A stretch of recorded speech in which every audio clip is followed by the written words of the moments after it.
स्वागत है आप सभी का फिजिक्स बेटा के ऑनलाइन प्लेटफॉर्म पर। इस सेशन के अंदर हम मैटर के कुछ क्वेश्चंस को डिस्कस करने वाले हैं जो आपके एग्जाम पॉइंट ऑफ व्यू में काफी हेल्पफुल साबित हो सकते हैं। ठीक है, बशर्ते आप इसे क्या कर रहे हैं, आप इसे शुरू से एंड तक फॉलो कर रहे हैं। ठीक है, अगर आपको ये चैनल पसंद आए या फिर ये कंटेंट पसंद आए तो आप इस चैनल को क्या कर सकते हैं, सब्सक्राइब भी कर सकते हैं। ठीक है, चलिए शुरुआत करते हैं आज की क्लास के पहले क्वेश्चन के साथ। देखिए, पहला क्वेश्चन आपको क्या कह रहा है, 50 grams of sugar is dissolved in 350 grams of a solvent water. Calculate the concentration of the solution. इस क्वेश्चन के अंदर आप थोड़ी सी करेक्शन कर लीजिएगा। ठीक है, इस क्वेश्चन के अंदर आप थोड़ी सी करेक्शन कर लीजिएगा। यहाँ पर आप इसको क्या कर सकते हैं, रिमूव कर सकते हैं। दरअसल ये जो 350 ग्राम्स गिवन है ना, ये आपको क्या गिवन है, ये आपको सॉल्वेंट गिवन है। क्या गिवन है, सॉल्वेंट गिवन है, ना कि आपको सोल्यूशन गिवन है। ठीक है, ये 350 ग्राम्स क्या रिप्रेजेंट कर रहा है, ये सॉल्वेंट को रिप्रेजेंट कर रहा है। ठीक है, चलिए अब क्वेश्चन को सॉल्व करना शुरू करते हैं। देखिए, क्वेश्चन के अंदर में आपको सल्यूट की अमाउंट गिवन है, साथ साथ आपको सॉल्वेंट की अमाउंट भी दी गई है। ठीक है, सल्यूट देखिए आपको कितना दिया गया है, मैं यहाँ पे मेंशन कर देती हूँ। जो सल्यूट है वो हमारे पास में क्या है, शुगर है, शुगर, और कितना है, 50 ग्राम्स प्रेजेंट है। ठीक है, इसके बाद वो बात कर रहा है सॉल्वेंट की। सॉल्वेंट हमारे पास में क्या है, वाटर है। सॉल्वेंट क्या है हमारे पास, वाटर है। कितना वाटर प्रेजेंट है, 350 ग्राम्स वाटर प्रेजेंट है। तो सबसे पहले तो देखिए मैं क्या करूंगी, मैं सोल्यूशन को फाइंड आउट कर लूंगी। क्या कर लूंगी, सोल्यूशन फाइंड आउट कर लूंगी। सोल्यूशन कैसे निकालेंगे, जब मैं सोल्यूट और सॉल्वेंट को क्या कर दूंगी, ऐड कर दूंगी। जब सल्यूट और सॉल्वेंट के कंपोनेंट्स को क्या कर दिया जाएगा, ऐड कर दिया जाएगा। सल्यूट है 50 और सॉल्वेंट है हमारे पास 350 ग्राम्स। ठीक है, तो टोटल हमारे पास में कितना हो गया है, 400 ग्राम्स हो गया है। ठीक है, अब आपसे देखिए क्या पूछा गया है, कॉन्सेंट्रेशन ऑफ सोल्यूशन पूछी गई है। ठीक है, आपसे क्या पूछा जा रहा है क्वेश्चन में, कॉन्सेंट्रेशन ऑफ सोल्यूशन पूछा जा रहा है। ठीक है, देखिए कॉन्सेंट्रेशन निकालने के लिए हम क्या करेंगे, कॉन्सेंट्रेशन बेसिकली किसकी बात कर रहा है, मास परसेंटेज की बात कर रहा है। ठीक है, मास परसेंटेज कैसे निकालते थे, mass of solute divided by mass of solution. जो भी टोटल सल्यूशन है उसको हम क्या कर देंगे, डिवाइड कर देंगे। ठीक है, और क्योंकि हमसे क्या पूछा गया है, सल्यूशन। ठीक है, क्योंकि हमसे परसेंटेज पूछा जा रहा है तो इसको 100 से क्या करना होगा, मल्टीप्लाई करना होगा। ठीक है, एक बार इस फॉर्मूले को जरा ब्रैकेट्स के अंदर में क्या कर देते हैं, पुट कर देते हैं, सो दैट आपको रिवाइज करते समय आसानी हो। ठीक है, चलिए अब इस फॉर्मूले के अंदर देखिए मैं क्या करूंगी, सभी की सभी वैल्यूज पुट कर दूंगी। ठीक है, मास ऑफ सोल्यूट हमारे पास कितना है, 50 ग्राम्स है। मास ऑफ सोल्यूशन अभी अभी हमने निकाला 400 ग्राम्स है, और इसको 100 से क्या किया है, मल्टीप्लाई किया जा रहा है। ठीक है, जब आप इसको सॉल्व करोगे तो आपके पास में क्या आ जाएगा, मास परसेंटेज आ जाएगा। क्या आ जाएगा, मास परसेंटेज आ जाएगा, और ये आपका आ जाएगा 12.5% के इक्वल। किसके इक्वल आ जाएगा, 12.5% के इक्वल आ जाएगा। ठीक है, तो यहाँ से आप करेक्ट ऑप्शन देख पा रहे होंगे, फर्स्ट ऑप्शन हमारा क्या हो जाएगा, करेक्ट ऑप्शन हो जाएगा। ठीक है, चलिए नेक्स्ट क्वेश्चन की ओर बढ़ते हैं। देखिए नेक्स्ट क्वेश्चन आपसे क्या कह रहा है, calculate the mass of the following. अब देखिए क्वेश्चन में आपको क्या गिवन है, आपको मोल्स दिए गए हैं। मोल्स कितने दिए गए हैं, 0.5 मोल्स दिए गए हैं, किसके, N2 गैस के, किसके, N2 गैस के। और N2 गैस के अगर मैं मोलर मास की देखिए बात करूं, तो एक नाइट्रोजन एटम का जो मास होता है वो होता है 14, और यहाँ पे कितने एटम्स प्रेजेंट है, 2 एटम्स प्रेजेंट है, तो कितना हो जाएगा, 28 ग्राम्स हो जाएगा। कितना हो जाएगा, 28 ग्राम्स हो जाएगा। ठीक है, अब देखिए आपसे यहाँ पे क्या पूछा गया है, mass from the mole of the molecule. आपको क्या बताना है, यहाँ पे मास फाइंड आउट करना है। तो मैं क्या करूंगी, मोल्स का फॉर्मूला यूज कर लूंगी। मोल्स का फॉर्मूला क्या हो जाएगा, mass in grams divided by molar mass. Molar mass किसका, ऑफ कोर्स नाइट्रोजन गैस का।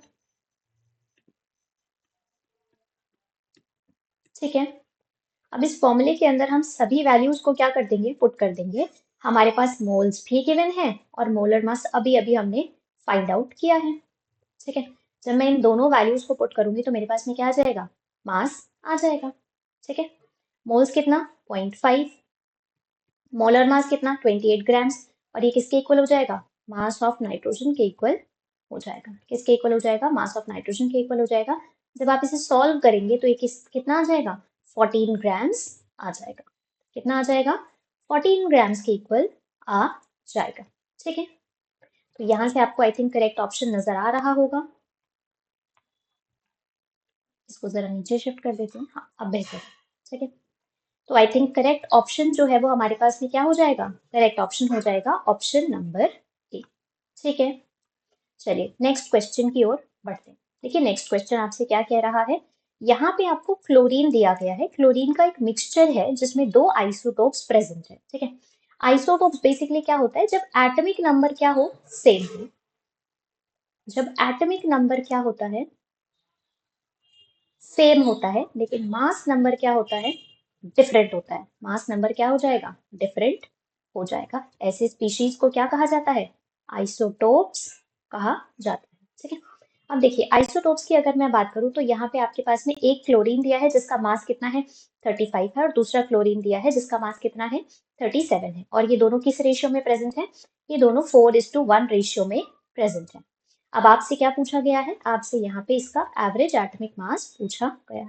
ठीक है, अब देखिए एवरेज एटॉमिक मास का फॉर्मूला क्या होता है, इसको मैं AAM लिख रही हूँ और समझ आइएगा कि मैं एवरेज एटॉमिक मास की बात कर रही हूँ। ठीक है, एवरेज एटॉमिक मास निकालने के लिए मैं क्या करती हूँ, फर्स्ट स्पीशीज का मास को मैं उसके रेशियो से क्या करूंगी, मल्टीप्लाई करूंगी। ठीक है, इसी तरह से मैं क्या करूंगी, सेकेंड स्पीशीज का मास पुट करूंगी और उसे उसकी रेशियो से मल्टीप्लाई कर दूंगी, जिसको मैंने R2 से क्या किया है, रिप्रेजेंट कर दिया है। ठीक है, और अब इस टोटल को जो है हम रेशियो से क्या कर देंगे, डिवाइड कर देंगे। टोटल रेशियो से क्या कर देंगे, डिवाइड कर देंगे।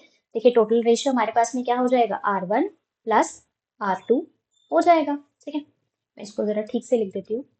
ये किसके इक्वल हो जाएगा, R1 प्लस R2 के इक्वल हो जाएगा। ठीक है, अब इसी फॉर्मूले का इस्तेमाल करके देखिए हम क्या कर सकते हैं, हम एवरेज एटॉमिक मास निकाल सकते हैं। ठीक है, देखिए अब इसमें हमें क्या करना है, केवल वैल्यूज को पुट कर देना है। मास फर्स्ट स्पीशीज का कितना है 35 और उसका रेशियो कितना है 4।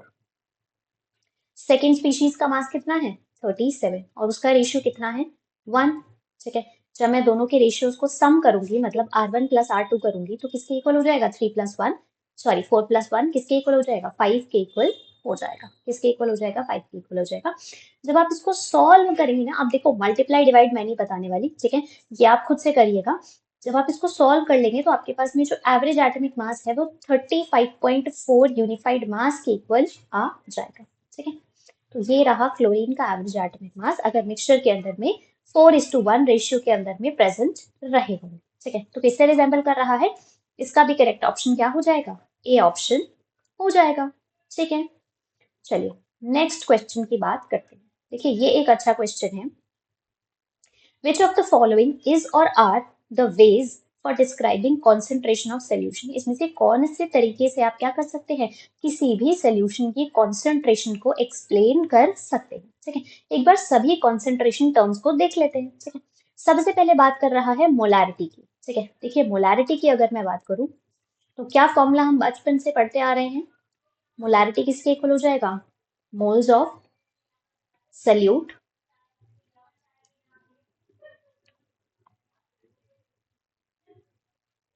Divided by volume of solution in litres. ठीक है,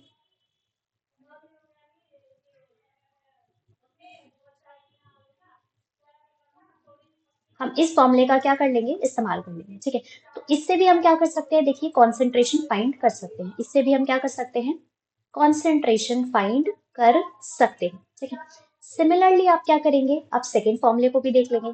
सेकेंड स्पीशीज के अंदर में क्या मेंशन है, मोलालिटी मेंशन है। सेकेंड के अंदर क्या मेंशन है, मोलालिटी दी गई है। मोलालिटी हम कैसे निकालते थे, moles of solute divided by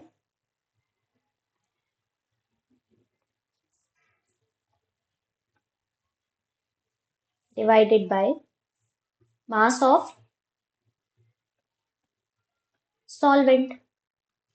और मास ऑफ सॉल्वेंट को किस में पुट किया जाता है, केजी में पुट किया जाता है, तो यहाँ से भी हमारे पास में क्या आ जाएगा, कॉन्सेंट्रेशन ऑफ सोल्यूशन आ जाएगा। यहाँ से भी हमारे पास क्या आ जाएगा, कॉन्सेंट्रेशन ऑफ सोल्यूशन आ जाएगा। सिमिलरली हम क्या कर सकते हैं, हम मोल फ्रैक्शन भी फाइंड आउट कर सकते हैं। सिमिलरली हम क्या कर लेंगे, मोल फ्रैक्शन फाइंड आउट कर लेंगे। मोल फ्रैक्शन कैसे निकालते हैं, किसी भी कंपोनेंट का अगर मुझे मोल फ्रैक्शन निकालना है, फॉर एग्जांपल मुझे सल्यूट का या सॉल्वेंट का निकालना है मान लीजिए, चलिए सल्यूट से शुरू करते हैं। तो हम क्या करेंगे, मोल्स पुट करेंगे सल्यूट के और उसको टोटल मोल्स से डिवाइड कर देंगे। उसको क्या किया जाएगा, टोटल मोल्स से डिवाइड किया जाएगा। ठीक है, तो टोटल मोल्स के लिए मैं क्या करूंगी, सल्यूट के मोल्स प्लस सॉल्वेंट के मोल्स को ऐड कर दूंगी। ठीक है, यहाँ पे मैं टोटल मोल्स लिख देती हूँ। ठीक है,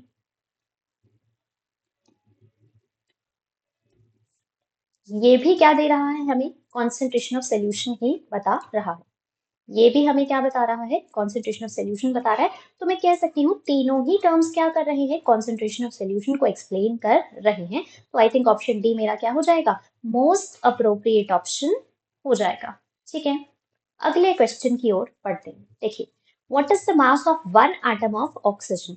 इसमें से आपसे पूछा गया है कि एक एटम ऑफ ऑक्सीजन का मास क्या रहने वाला है। ठीक है, देखिए अगर मैं एक मोल एटम्स की बात करूं, अगर मैं एक मोल एटम्स की बात करूं तो हम सब जानते हैं वो 16 ग्राम्स के इक्वल होता है। ठीक है, अब एक मोल एटम्स के अंदर में कितने एटम्स प्रेजेंट हैं, of course 6.022 into 10 raise to the power 23 atoms क्या हैं, प्रेजेंट है। ठीक है, एक बार मैं इसको जरा इस तरह से लिख देती हूँ तो आपको बेहतर समझ में आ जाएगा। ठीक है, अब देखो ये क्या कह रहा है कि 6.022 into 10 raise to the power 23 atoms का जो मास है वो 16 ग्राम्स के इक्वल है।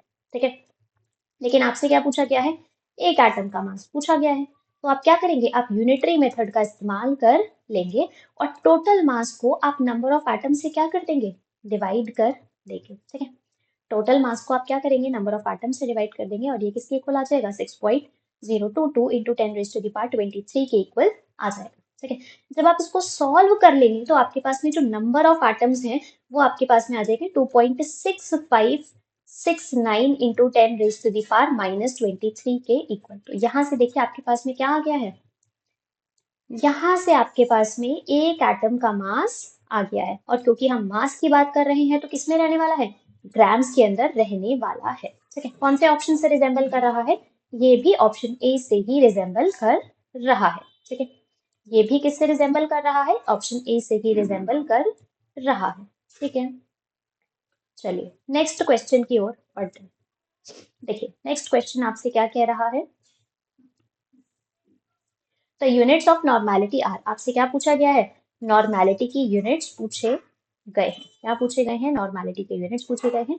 नॉर्मेलिटी हम कैसे निकालते हैं, number of gram equivalents, number of gram equivalents को जब मैं क्या करूंगी, वॉल्यूम ऑफ सोल्यूशन से डिवाइड कर दूंगी। नंबर ऑफ ग्राम इक्विवेलेंट्स को किससे डिवाइड कर दिया जाएगा, वॉल्यूम ऑफ सोल्यूशन से डिवाइड कर दिया जाएगा। और यहाँ पर भी जो वॉल्यूम ऑफ सोल्यूशन है उसको लीटर्स में ही क्या करना होगा, पुट करना होगा, उसको लीटर्स में ही क्या करना होगा, पुट कर देना होगा। तो इसी फॉर्मूले से देखिए आप क्या कर सकते हैं, यूनिट्स डिराइव कर सकते हैं। ठीक है, जो नंबर ऑफ ग्राम इक्विवेलेंट्स है उसके यूनिट्स क्या हो जाएंगे, ऑफ कोर्स ग्राम इक्विवेलेंट्स ही रहने वाले हैं। ठीक है, और जो वॉल्यूम ऑफ सोल्यूशन है उसको क्योंकि हम लीटर्स में पुट कर रहे हैं तो ये पर लीटर हो जाएगा। तो यहीं से देखिए मेरे पास में क्या आ गए हैं, यूनिट्स भी आ गए हैं। ठीक है, कौन सा करेक्ट ऑप्शन हो जाएगा, of course option number B मेरा क्या हो जाएगा, करेक्ट ऑप्शन हो जाएगा। ठीक है, नेक्स्ट क्वेश्चन की ओर बढ़ते हैं। देखिए नेक्स्ट क्वेश्चन आपसे क्या कह रहा है, चीज इज एन एग्जाम्पल ऑफ, जो चीज है वो बेसिकली डिफरेंट फेजेस को मिक्स करके बनाया जाता है। ठीक है, अगर मैं स्पेसिफिकली बात करूं, जो सॉलिड है इसके अंदर में, जो सॉलिड है इसके अंदर में वो ज्यादा क्वांटिटी के अंदर में लिया जाता है। ठीक है, और जो भी ज्यादा क्वांटिटी के अंदर में होता है उसको हम क्या कह देते हैं, सॉल्वेंट कह देते हैं। ठीक है, लेकिन कोलॉइड्स के टर्म्स में हम उसको क्या कहते हैं, डिस्पर्जन मीडियम। उसके लिए एक स्पेसिफिक टर्म यूज किया जाता है जिसे क्या कहा जाता है, डिस्पर्जन मीडियम कहा जाता है। ठीक है, वेयरएज जो लिक्विड्स है वो स्मॉल क्वांटिटी के अंदर में होता है जिसको हम सल्यूट कह देंगे, या कोलॉइड्स के टर्म में इसको क्या कह दिया जाएगा, डिस्पर्स्ड फेज कह दिया जाएगा या डिस्पर्स्ड मीडियम कह दिया जाएगा। ठीक है, तो करेक्ट ऑप्शन मेरे पास में क्या हो जाएगा, जो लिक्विड है, जो लिक्विड है उसको सॉलिड के अंदर में क्या किया गया है, डिसॉल्व किया गया है। ठीक है, next question, blood is an example of, जो ब्लड है वो किस टाइप का कोलॉइड फॉर्म करता है। ठीक है, देखिए ब्लड के अंदर में भी क्या प्रेजेंट होते हैं, छोटे छोटे सस्पेंशन पार्टिकल्स प्रेजेंट होते हैं, लेकिन उनका जो साइज है ना वो 1 नैनोमीटर से 1000 नैनोमीटर के बीच में होता है। ठीक है, तो देखने में तो वो ब्लड जो है वो कैसा लगता है, होमोजेनस सोल्यूशन दिखाई पड़ता है। कैसा दिखाई पड़ता है, होमोजेनस सोल्यूशन दिखाई पड़ता है, लेकिन एक्चुअल में उसके अंदर में भी क्या प्रेजेंट होते हैं, सस्पेंडेड पार्टिकल्स प्रेजेंट होते हैं, जिसकी वजह से ये कैसा रहता है, हेट्रोजेनस इन नेचर रहता है। कैसा रहता है, हेट्रोजेनस सोल्यूशन रहता है इन नेचर। मैं कह सकती हूँ एक्चुअली तो वो क्या है, एक्चुअली तो वो क्या है हमारे पास में, हेट्रोजेनस ही है, लेकिन नेकेड आई से देखने पर हमें कैसा देखने को मिलता है, होमोजेनस सोल्यूशन देखने को मिलता है। और ऐसे टाइप की स्पीशीज का एक स्पेसिफिक नाम होता है, जिसको हम क्या कह देंगे, कोलॉइडल सस्पेंशन कह देंगे। इन्हें क्या कह दिया जाता है, कोलॉइडल सस्पेंशन कह दिया जाता है। ठीक है, चलिए नेक्स्ट क्वेश्चन। देखिए यहाँ पे आपसे क्या पूछा गया है, peptization is a process of, दरअसल होता क्या है, जब भी किसी सोल्यूशन के अंदर प्रेसिपिटेट्स, अब आप पूछेंगे प्रेसिपिटेट्स क्या होता है, प्रेसिपिटेट्स बेसिकली क्या होते हैं, अनडिजॉल्व्ड स्पीशीज होते हैं। ठीक है, प्रेसिपिटेट्स हमारे पास में क्या होते हैं, अनडिजॉल्व्ड स्पीशीज होते हैं, अनडिजॉल्व्ड कंपोनेंट्स होते हैं किसी भी सोल्यूशन के अंदर, जो सोल्यूशन के नीचे जाके क्या हो जाते हैं, सतह के ऊपर में सेटल हो जाते हैं। ठीक है, अब ये प्रेसिपिटेट्स को हम क्या करते हैं, जब इलेक्ट्रोलाइट ऐड करते हैं, ठीक है ध्यान से सुनिएगा, इन प्रेसिपिटेट्स को डिसॉल्व करने के लिए एक इलेक्ट्रोलाइट को क्या किया जाता है, ऐड किया जाता है, और वो किसमें चेंज हो जाते हैं, वो कोलॉइडल सोल्यूशन के अंदर चेंज हो जाते हैं। किसमें चेंज हो जाते हैं, कोलॉइडल सोल्यूशन के अंदर चेंज हो जाते हैं। और इस पूरे प्रोसेस को हम क्या कहते हैं, पेप्टाइजेशन। इस पूरे प्रोसेस को क्या कहा जाता है, या तो पेप्टाइजेशन कह सकते हैं, या फिर आप डीफ्लॉक्यूलेशन भी कह सकते हैं, या तो फिर आप क्या कह सकते हैं, डीफ्लॉक्यूलेशन भी कह सकते हैं। ठीक है, तो यहाँ पे हो क्या रहा है, बेसिकली जो हमारे पास के प्रेसिपिटेट्स थे उनको कोलॉइडल सोल्यूशन के अंदर में डिसॉल्व किया जा रहा है, कोलॉइडल सोल्यूशन के अंदर में चेंज किया जा रहा है, कैसे, बाय एडिंग एन इलेक्ट्रोलाइट। आपने क्या किया है, एक इलेक्ट्रोलाइटिक सोल्यूशन को ऐड किया है, जिसकी वजह से वो प्रेसिपिटेट्स क्या हो गए हैं, डिसॉल्व हो गए हैं, और एक कोलॉइडल सोल्यूशन का क्या कर रहे हैं, फॉर्मेशन कर रहे हैं। ठीक है, देखिए नेक्स्ट क्वेश्चन हमसे क्या कह रहा है, अब कोई सोल्यूशन कितना इजीली फ्लॉक्यूलेट होता है, वापस से सुनिएगा, कोई सोल्यूशन कितना इजीली फ्लॉक्यूलेट होता है वो डिपेंड करता है कि उस स्पीशीज के अंदर में क्या चार्जेस प्रेजेंट है। ठीक है, इसी बात को ध्यान में रखते हुए इस क्वेश्चन को हम क्या कर सकते हैं, सॉल्व कर सकते हैं। इसमें क्या पूछा गया है, while coagulating a negatively charged lyophobic colloid a lesser amount of AlCl3 is required। ये क्या कह रहा है, जब आपको किसी नेगेटिवली चार्ज सोल्यूशन को क्या करना है, दैट इज योर डिसॉल्व करना है, तो आपको क्या करना है, AlCl3 का कम अमाउंट यूज हो रहा है, जबकि जो NaCl है उसका ज्यादा अमाउंट इस्तेमाल हो रहा है। ठीक है, अगर आप AlCl की बात करोगे ना तो ये कुछ इस तरह से डिसोशिएट होता है, Al+3+3Cl माइनस। ठीक है, और NaCl की अगर आप बात करोगे तो ये कुछ इस तरह से डिसोशिएट होता है, Na++Cl माइनस। ठीक है, अब क्योंकि कोलॉइड जो है वो नेगेटिवली चार्ज ऑलरेडी है, तो उसको डिसॉल्व करने के लिए हम नेगेटिव कंपोनेंट्स का तो इस्तेमाल नहीं कर सकते, तो मतलब क्लोराइड को तो इस्तेमाल नहीं करेंगे। ठीक है, या तो कौन सा इस्तेमाल हो जाएगा, या तो Al+3 कंपोनेंट इस्तेमाल होगा, ठीक है, या फिर Na+ कंपोनेंट इस्तेमाल होगा। ठीक है, अब देखिए जिसका भी वैलेंसी क्या होता है, ज्यादा होता है, जिसकी भी वैलेंसी क्या होती है, ज्यादा होती है, वो इजीली क्या हो जाता है, कोएगुलेट करने में हेल्प कर देता है, वो इजीली क्या कर देगा, लायोफोबिक कोलॉइड्स के लिए इस्तेमाल कर दिया जाएगा। ठीक है, तो मैं कह सकती हूँ ये इजीली क्या कर देगा, पेप्टाइजेशन परफॉर्म कर देगा। तो जितनी ज्यादा वैलेंसी उतना कम अमाउंट लगेगा। ठीक है, और ये कंप्लीटली किस पर डिपेंड कर रहा है, ये चार्जेस के ऊपर में डिपेंड कर रहा है, ये मॉलिक्यूलर मास के ऊपर में डिपेंड नहीं कर रहा, ये साइज के ऊपर में डिपेंड नहीं करना, ये केवल किसके ऊपर में डिपेंड कर रहा है, आयनिक चार्ज के ऊपर डिपेंड कर रहा है। ठीक है, तो ऑप्शन सी मेरे पास में क्या हो जाएगा, मोस्ट अप्रोप्रिएट ऑप्शन हो जाएगा। ठीक है, नेक्स्ट क्वेश्चन। देखिए नेक्स्ट क्वेश्चन आपसे क्या कह रहा है, नेक्स्ट क्वेश्चन आपसे क्या कह रहा है, देखिए, which of the following is a heterogeneous mixture, इसमें से कौन से मिक्सचर जो है वो हेट्रोजेनस मिक्सचर्स प्रेजेंट है। ये तो पहले ही मेंशन है कि एक्वस सोल्यूशन है, तो ये तो कैसा होने वाला है, होमोजेनस होने वाला है। ये तो कैसा हो जाएगा, होमोजेनस हो जाएगा। इसके बाद क्या कह रहा है, अलॉय है, तो अलॉय तो ऑलरेडी हमारे पास में कैसे होते हैं, होमोजेनस मिक्सचर्स होते हैं। कैसे होते हैं, होमोजेनस मिक्सचर्स होते हैं, तो ये भी पॉसिबल नहीं है। ठीक है, इसके बाद क्या कह रहे हैं, a mixture of sulphur and sodium chloride.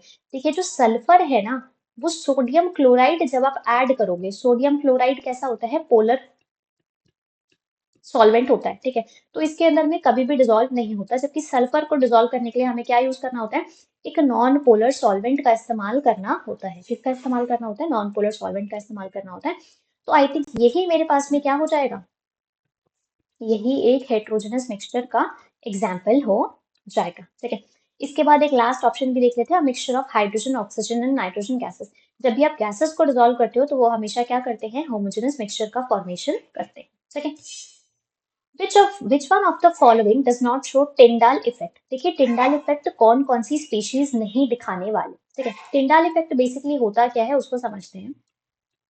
Tyndall effect को एक बार समझने की कोशिश करते हैं। देखिए, टिंडाल इफेक्ट बेसिकली होता क्या है, जब आपने कोई सोल्यूशन लिया एक बीकर के अंदर में, ठीक है, और यहाँ से आपने क्या किया, लाइट रेज को पास कराया। ठीक है, अब जो लाइट रेज है ना, वो क्या कर जाती है, स्कैटर कर जाती है। वो क्या कर जाती है, स्कैटर कर जाती है।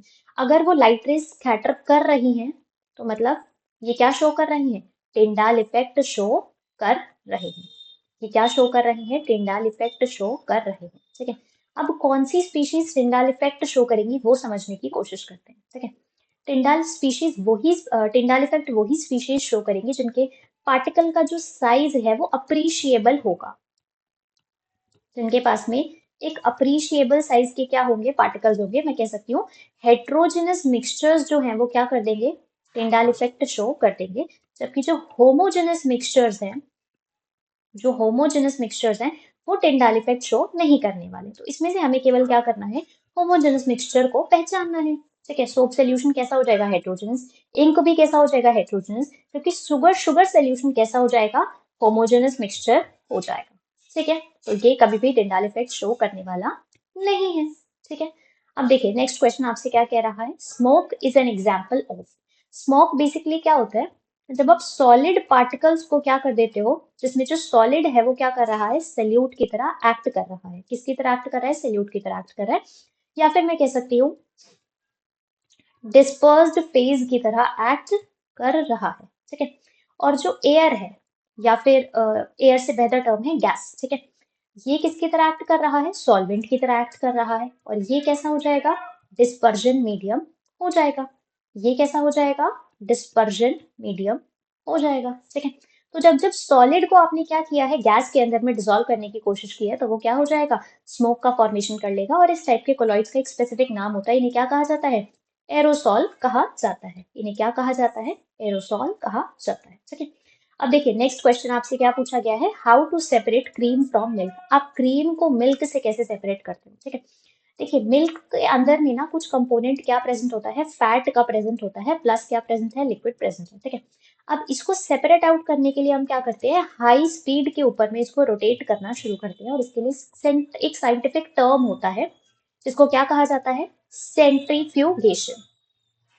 हाई स्पीड रोटेशंस दिए जाते हैं। ठीक है, जब आप इसको हाई स्पीड पे क्या करते हो, रोटेट करते हो, तो जो क्रीम है वो लेस डेंस होती है। वो क्या होती है, लेस डेंस होती है। तो वो ऊपर अपर लेयर का क्या कर लेती है, फॉर्मेशन कर लेती है। ये क्या कर लेती है, अपर लेयर का फॉर्मेशन कर लेती है। वेयर आज जो लिक्विड कंपोनेंट है वो ज्यादा डेंस होता है। जो लिक्विड कंपोनेंट है वो ज्यादा डेंस होने की वजह से सेटल डाउन हो जाता है। ठीक है, एंड दैट इज हाउ आप क्या कर लेते हो, आप क्रीम को सेपरेट कर पाते हो। ठीक है, तो करेक्ट ऑप्शन मेरे पास में क्या हो जाएगा, सेंट्रीफ्यूगेशन हो जाएगा। ठीक है, next question, identify the incorrect statement among the following regarding Brownian movement. आपने क्या करना है, ब्राउनियन मूवमेंट के रिगार्डिंग इन सभी स्टेटमेंट्स को पहचानना है। उसके पहले हमें समझना पड़ेगा कि ब्राउनियन मूवमेंट होता क्या है।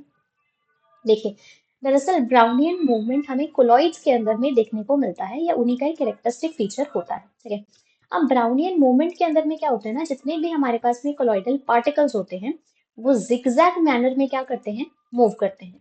ठीक है, movement of particles in zigzag manner.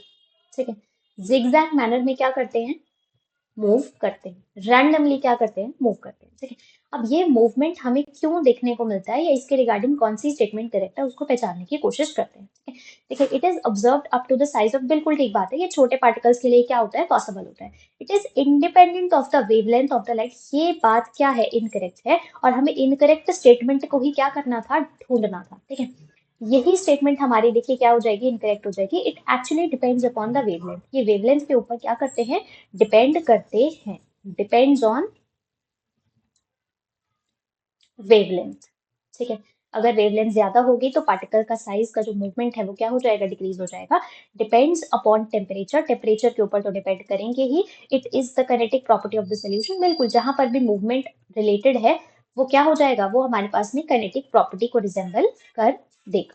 ठीक है, नेक्स्ट क्वेश्चन की ओर बढ़ते हैं। Tyndall effect is not observed in, अब देखिए ये वाला हम अभी अभी डिस्कस करके आए थे। टिंडाल इफेक्ट का मतलब है स्कैटरिंग। ठीक है, और जितने भी होमोजेनस मिक्सचर्स हैं वो स्कैटरिंग नहीं दिखाएंगे। होमोजेनस मिक्सचर कौन हो जाएगा, ग्लूकोज सोल्यूशन, तो वो स्कैटरिंग नहीं दिखाएगा। ठीक है, now which of the following is not a colloid, इसमें से कौन सा जो है वो कोलॉइड का एग्जाम्पल नहीं है। देखिए मिल्क के अंदर में भी अभी अभी हम देख कर आए कोलॉइडल पार्टिकल्स होते हैं, बटर के अंदर में भी क्या होते हैं, सॉलिड पार्टिकल सस्पेंडेड होते हैं, मड के अंदर में भी क्या होते हैं, सॉलिड पार्टिकल सस्पेंडेड होते हैं। एक लौता ऐसा ऑप्शन जो क्लियर सोल्यूशन या होमोजेनस सोल्यूशन बनाता है वो कौन सा हो जाएगा, बोरिक एसिड हो जाएगा। वो कौन सा हो जाएगा, बोरिक एसिड हो जाएगा। ठीक है, चलिए नेक्स्ट क्वेश्चन की ओर बढ़ते हैं। Which of the following statement is और आर ट्रू फॉर अलॉयज, आपको क्या करना है, अलॉयज के रिगार्डिंग सही स्टेटमेंट्स को पहचानना है। ठीक है, it is a homogeneous mixture of metal और non metal and non metal, जरूरी नहीं है हमेशा मेटल मेटल का भी हो सकता है और नॉन मेटल का भी हो सकता है। ठीक है, तो these are better conductors of electricity than pure metals, ये बात भी क्या है, इनकरेक्ट है, हमेशा बेटर कंडक्टर्स नहीं होते। ठीक है, प्योर मेटल के केस में। अब हमें क्या करना है, these are always harder than pure metals, हाँ बिल्कुल बात क्या है, सही है, हमेशा क्या होते हैं, हार्ड होते हैं as compare to pure metals. Alloys are made first by melting, of course ये बात भी क्या है, एकदम सही है। तो मोस्ट अप्रोप्रिएट ऑप्शन हमारे पास में क्या हो जाएगा, सी एंड डी हो जाएगा। ठीक है, हाउ आर एरोसॉल्स फॉर्म, देखिए हम एरोसॉल्स की अभी हम बात करके आए हैं पीछे। जब भी आप क्या करते हो, सॉलिड को या लिक्विड को गैस के अंदर में डिस्पर्स करा देते हो, गैसेस के अंदर में क्या करा दिया जाता है, डिस्पर्स करा दिया जाता है। ये हमारे पास में हो जाएंगे सल्यूट और ये हमारे पास में हो जाएगा सॉल्वेट। ठीक है, तो जब जब लिक्विड या सॉलिड के पार्टिकल्स को आपने गैस के अंदर में क्या कराया है, डिसॉल्व कराया है, वो किसकी तरह एक्ट करेंगे, एरोसॉल की तरह एक्ट करेंगे। ठीक है, किसकी तरह एक्ट करेंगे, एरोसॉल्स की तरह एक्ट कर जाएंगे। ठीक है, an example of an emulsifying agent would be, इसमें से कौन सा एग्जाम्पल जो है वो इमल्सिफाइंग एजेंट की तरह इस्तेमाल होगा। बेसिकली इमल्सिफाइंग एजेंट्स होते क्या हैं, ये समझने की कोशिश करते हैं। इमल्सिफाइंग एजेंट्स जो हैं वो इमल्सिफायर्स की तरह काम करते हैं और ये जनरली इमल्शंस के अंदर यूज किया जाता है। ठीक है, इमल्शंस के अंदर डिफरेंट डिफरेंट कंपोनेंट्स को बाइंड करने के लिए हम क्या करते हैं, इमल्सिफाइंग एजेंट का इस्तेमाल करते हैं और ये यूजुअली क्या हो जाता है, सोप हो जाता है। ठीक है, इतने ही क्वेश्चंस हमें आज की क्लास में डिस्कस करने थे। मिलते हैं आपसे एक नए सेशन के अंदर एक नए टॉपिक और कुछ नए क्वेश्चंस के साथ। Till then thank you so much.